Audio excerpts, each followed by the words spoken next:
Back on Full-Time Devils, Francis Maxwell here, your favourite Scot with a bowl cut and a bow tie, courtesy of my hairdresser. I asked him for an in-between of a Sal Niguez and a Sergio Ramos. I think he's done it pretty well. So let's talk. It's a special video for you guys today. It is José Mourinho tactics session. So class is in session. Take a seat, pull up a popcorn, whatever else you're allowed in class, and let's talk. So you will see, by the way, and before you throw anything at the screen and shout expletives my way, I've put blanks in here. Not because I don't think that Manchester United have the players to fit that role. I mean, if you guys have seen my video on TYT Sports, I did say that José Mourinho has every right to rip apart Manchester United's starting 11 and really bring in some new faces, because mediocre is now the new normality in Manchester United, and José Mourinho does not do mediocre. So at right back, many people may say Darmian could come in there and do a job. I was reluctant to put blank in there, but I think José Mourinho, he doesn't like two attacking fullbacks, and I'll talk about that when I reference his most successful team, in my opinion, Inter Milan. We'll get to that in a minute. Smalling, Blin almost could have been cut out as well. I think that he likes two strong defenders who are able to cover each other, physical, as we see the Lucio-Samuel partnership at Inter Milan was so successful. With Chelsea, John Terry, of course, was one of the stonewalls throughout his career, and I think that Daley Blind may be one that's used as a versatile player that can maybe come in as a utility, but maybe not a starter. Shaw is someone I think he'll stick with. Blank in the middle of the park, because you have the likes of Schneiderlin, you have Carrick, you have Schweinsteiger, you have Herrera, you have Mata, all useful players, but when it comes to José Mourinho's system, I honestly don't think that they're going to make the cut, and I'll talk about that in a minute. At right attacking mid, no one. Attacking mid, Rooney, Martial and Rashford. That's just who I think, because José Mourinho is he's very picky when it comes to what players play in certain positions, and he might not go with the biggest talent. He's let talent go in his previous clubs, but he goes with people who get the job done. So talking about get the job done, I'm going to talk tactically and refer back to one of his most successful teams, a treble-winning Inter Milan team that went on and defied odds against Barcelona and then just embarrassed Bayern Munich in that Champions League final. This was their team. So we all remember this team. Julio Cesar in goal, Zanetti, Samuel, Lucio and Macon. Midfield, he would maybe go between Stankovic, Mota, Cambiasso would be in there, that structured defensive midfielder that José Mourinho loves to have in his squads. Makaleli, of course, did that job very well in his Chelsea years. Pandev, Schneider, Eto'o, who switched his role when he came into this Inter Milan team, played a little bit more on the right-hand side, but I'm going to talk about what he got out of Eto'o that he maybe can get out of Martial, playing him up top with Rashford. And Milito, what a striker he was under José Mourinho's era. So as we come to the iPad first, I'm going to talk about something and I'll throw back to the screen here. One thing that I'm going to see straight away, right? So many of you guys may think that Darmian can make the cut at José Mourinho's team, but José Mourinho does not like having two attacking fullbacks. He doesn't even like having one at times. Now, Macon was very attacking at Inter Milan, and what he did very well is he allowed for his structure, that 4-2-3-1, to be versatile and adapt with someone like Macon pushing forward. That's going to be Luke Shaw's role, because I don't think he'll go with Darmian and Shaw. As you see with his Inter Milan team, imagine this was Macon right here. When Macon pushed forward, what happened naturally is you get Zanetti, who can play centrally as a defender, tucked in. Far too often this year at Old Trafford, we'd be left exposed at the back because we wouldn't have a holding midfielder who would tuck in. Oftentimes you would find Schweinsteiger, Carrick or everyone else kind of cut too high up the park, and we'd be reluctant to a counter-attack. But at his Inter Milan team, they were absolutely drilled. If Macon bombed forward, Eto'o would join the attack as a front two. Macon would take up this role, and it would almost turn into a 3-4-3 at times. You'd have maybe someone like Stankovic would fill in a role, maybe someone like Schneider would pick up the ball in the middle of the park, and you'd see Macon would kind of take up that role as the attacking mid.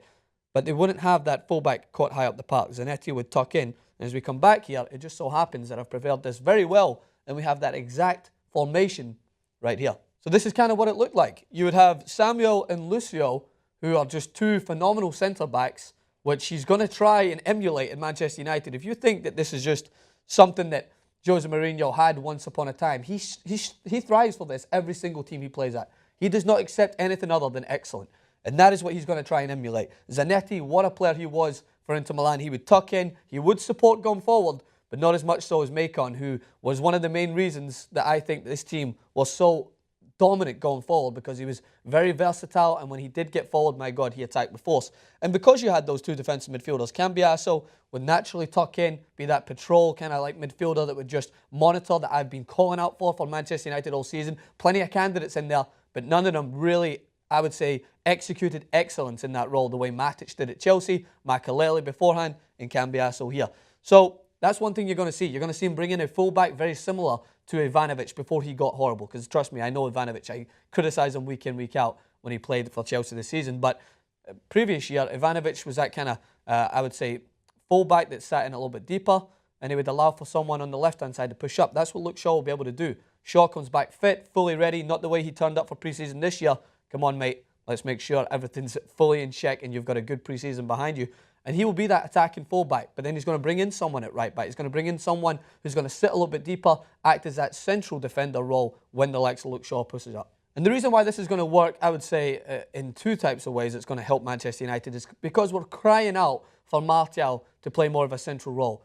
But when Martial partners Rashford up top, there is something very cohesive about those two working together. They're very quick, they are aggressive going forward, but whenever Marcus Rashford was partnered with anyone, whether it be Lingard coming in or Martial coming in, and I always talked about working in pairs of two, that is what José Mourinho pushed for when it came to Inter Milan. Eto'o came in off the back of a successful season at Barcelona where he was that main striker. He played alongside Henry up there and he played alongside Messi, and he had to kind of hold the line at times. So when he came into Inter Milan, José Mourinho was like, okay, Milito's our top striker. He's the one that's going to hold up the ball. He's going to lead the line. But Eto'o, this kind of gives you a free role to come in behind and play as a second striker. That is just a perfect recipe for Martial to go on.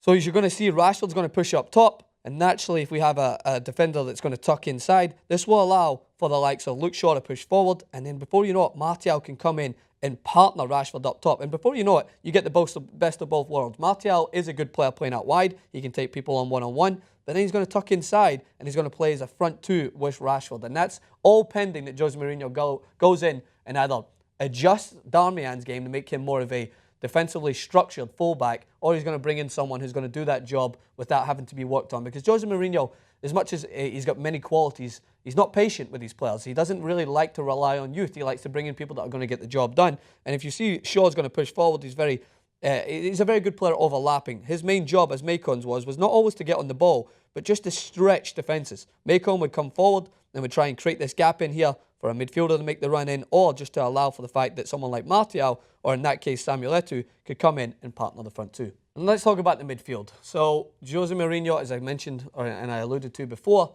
Matic executed excellence in his first season. His sole job was to be that anchor in the midfield and allow for Fabregas to push forward.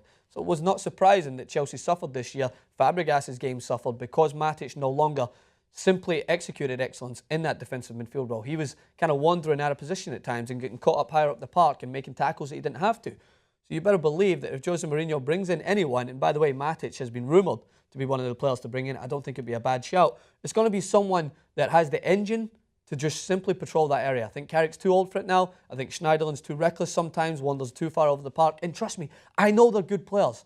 But similar to the comment section on my video when I was talking about Manchester United, Man United fans, for some reason now, we've been trained to kind of accept people that are doing a good job. Just accept it. I mean, there could be worse. It could be Fellaini. It could be this guy. But that's not what José Mourinho is going to push for. Excellence has to be the standard. It has to be someone that's going to come in, defensive midfielder role, and make that his own. If it's an N'Golo Kante, good decision. If it's a Diarra, good decision. It's someone who's coming in solely to close down space. For instance, the ball's in possession here. What José Mourinho's team always kind of stood by is that triangle formation of pressure. You have to have someone sitting a little bit deep to try and cut out that pass if it's trying to find a striker into feet. You have someone putting the pressure on, and you have someone backing up. And it's that triangle that you see Atletico Madrid execute all over the park. Diego Simeone literally performs drills where the ball gets played into a corner and they put pressure to try and stop this through pass into the midfield, to stop the pass down the line and force teams to make these long balls in behind. Watch José Mourinho's Inter Milan team against Barcelona. Maybe I'm too obsessed with this. I watch tactics way too much, but it's my bread and butter. There's a reason why I'm soon to be called the Gary Neville of YouTube, a much better looking Peaky Blinders-esque Gary Neville of YouTube. But it's because this sort of stuff I can respect. I don't rag on Atletico Madrid because they're a good defensive team. But when you watched Atletico Madrid in the Champions League final, why did Real Madrid have a certain amount of space in the first half? Because they weren't putting enough pressure on. They weren't forming that triangular pressure. They weren't. I don't think Griezmann and Torres were working to get behind the ball enough. And then because they never started with an attacking midfielder, Fernandes and Gabi were caught too deep, and Modric had a lot of space. Whereas Jose Mourinho prides himself on forcing teams into making decisions that they don't want to do. Even Manchester United strikers are going to have a job to do in forming these, I would say, little pockets of pressure all over the park. So looking here, if the ball happens to be in possession right here, what Jose Mourinho is going to want to happen is he's going to want someone like Rashford to work in here, Martial to kind of form this pressure, and then push forward, whether it's Wayne Rooney, and form this triangle once again, cutting out the pass into the middle, cutting out the pass back, and therefore forcing the long ball. And this is my tagline: football is all about that butterfly effect. It all comes from whoever puts that pressure on, and everyone else has to follow suit, because if one person breaks that effect, the whole system is going to break down. And far too often this year, Fellaini wouldn't step up when he had to. Mata wouldn't close that space. But everyone has a job to do defensively. That's why I love Jose Mourinho's Inter Milan team, because they work their ass off to get behind the ball. So, for instance, as I mentioned there, this pressure here has to be emulated with another triangle here and another triangle here to make sure that everyone has their job. So you're cutting out this pass in here, and everyone's tucking in to force the pressure all in this area. If they switch, everyone has to shift across. The same thing happens. Triangles in space, and everyone has a job to do to close down that space. So it may be a lot to take in at the moment. I'm probably going to do more clips when it comes to Jose Mourinho's signings. Say, for instance, he goes in and he brings in a Kante. Maybe I'll do a tactics, if you guys are willing to see it, on the fact of what N'Golo Kante will mean for Manchester United's midfield. But I think there's a lot of work to be done for Jose Mourinho. But this is just kind of a starting implication of the things that you're going to see from a Jose Mourinho Manchester United. At times, it may not be the most attractive football. And I don't think this year defensively Manchester United were as bad. They did have one of the better defensive records in the top 5. I think Tottenham was the only one that was better. And going forward is a big thing that Manchester United have to look to try and, I would say, form that attractive football, but at the meantime still get those results. And Jose Mourinho isn't known for going and playing that attractive football to get results. And Manchester United fans need to be aware of that and understand of what they're signing up for. It's not always going to be pretty, but at the end of the day, what will look pretty is the trophies in the trophy cabinet. So make sure to let me know what you guys think on Twitter, @Francis_Maxwell, Instagram, Francis Maxwell Host. Come over here to TYT Sports, see more tactics videos, and I'll catch you guys soon.